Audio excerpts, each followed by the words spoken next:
In the winter of 1938, deep inside a modest Polish factory, fire breathes against the cold. Sparks burst from anvils, metal shrieks under pressure, and men move in rhythm with machines. They have no steel giants, no massive budgets, only determination. Here, survival becomes design. Every rivet hammered, every plate shaped, carries one idea. If we cannot outgun them, we will outthink them. Amidst the roar of furnaces, something is born, not a weapon of power, but of purpose. From the ashes of limitation rises the TKS. A steel insect, small enough to hide, sharp enough to sting. Forged not for conquest, but for defiance. But how do you build a weapon of survival when you barely have the metal to begin with?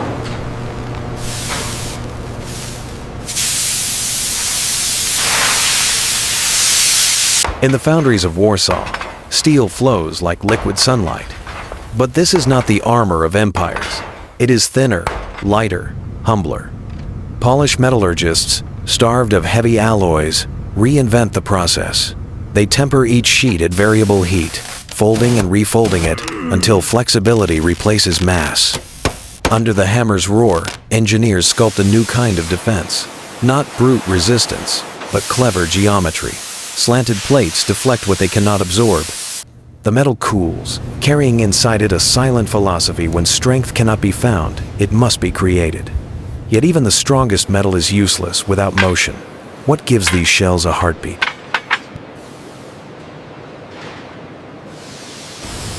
What was once limitation now gleams as possibility. Proof that ingenuity can outshine scarcity.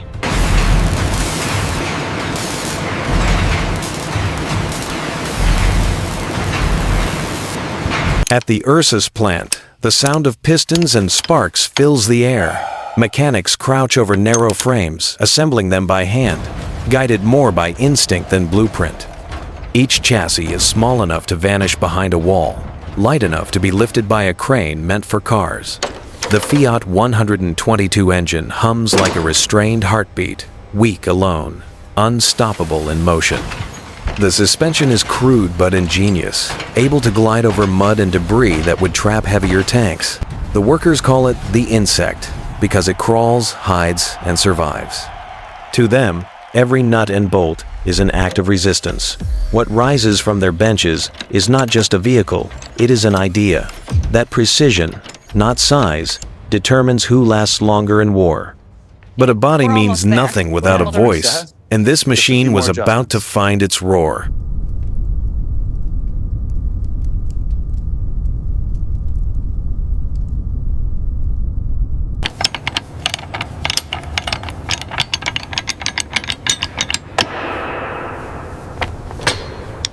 From frail pieces emerges strength, the body of resilience itself.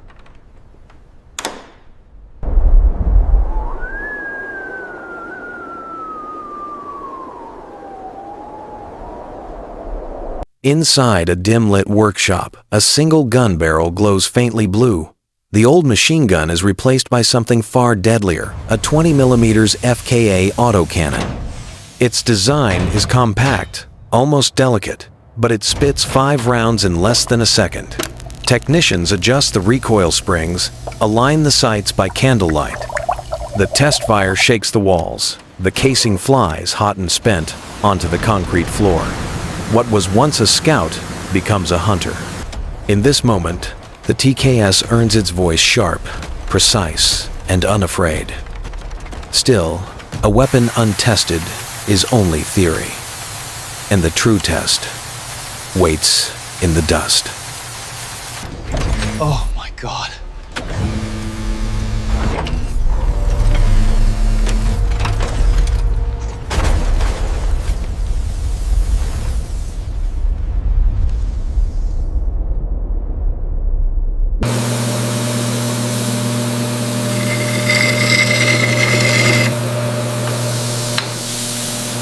Outside the factory, the wind howls across an open field. The first TKS rolls forward, its treads cutting the frost. The engine The coughs, barrel's then surface steadies shines like into liquid rhythm. glass under overhead It moves lights. faster than Cool expected, mist from lubricants sliding over drifts across frozen the mud frame as like an hand- animal finding its stride. Engineers watch through binoculars, noting every vibration, every plume of exhaust. The tankette dips into a trench, vanishes, reappears, its silhouette dissolving in the haze. Camouflage is not a color, they say it's behavior. The machine returns coated in dust and victory. It passed the trial. It is ready, but no test compares to the battlefield where giants roam.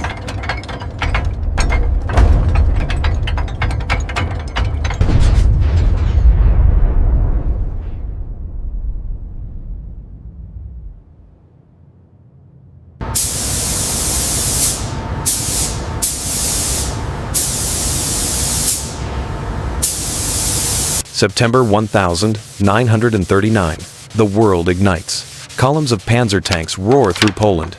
Monuments of German engineering, unstoppable, immaculate.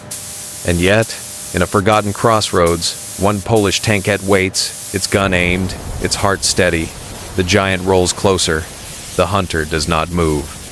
A single flash, a streak of light, and the impossible happens. The panzer shudders, smoke spills from its seams, and silence follows. Engineers in Warsaw will never know, but their creation has spoken.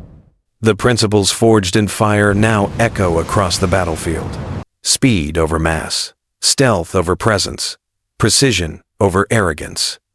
The little machine vanishes into the brush, carrying with it proof that genius needs no grandeur. If you've stayed this far, you already understand. Behind every machine, there's a maker. And behind every roar, a story. Subscribe to 360 Global Process and witness the fire where all machines are born. But when the smoke clears, what remains of an idea born from war?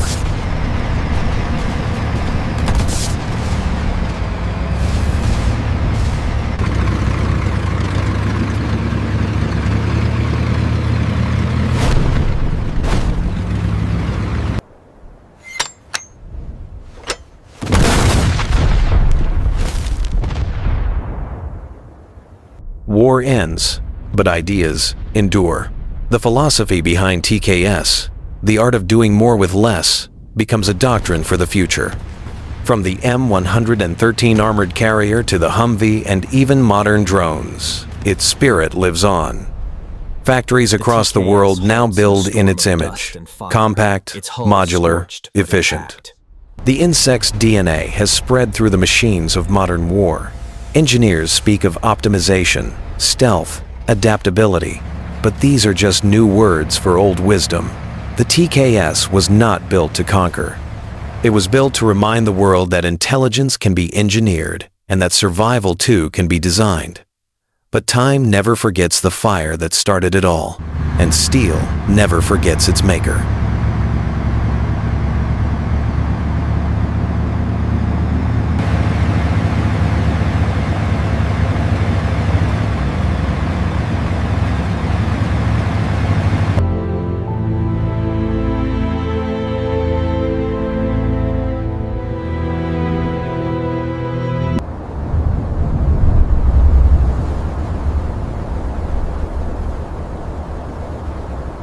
Decades later, the old foundries stand silent. Dust covers the anvils. Sunlight pierces through cracked roofs.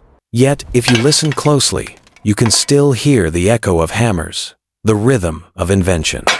Steel remembers the heat that shaped it, the hands that bent it toward purpose.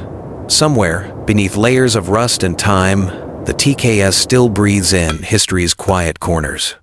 It does not roar, it whispers. It speaks of men who forged courage from scarcity, of minds that turned weakness into strategy. Power was never its goal, endurance was. And in the end, that is what remains. In every spark of innovation, in every hum of machinery, echoes the same truth. Giants fall not by force, but by design. And if stories like this move you, subscribe to keep the forge alive and witness the next creation born from fire.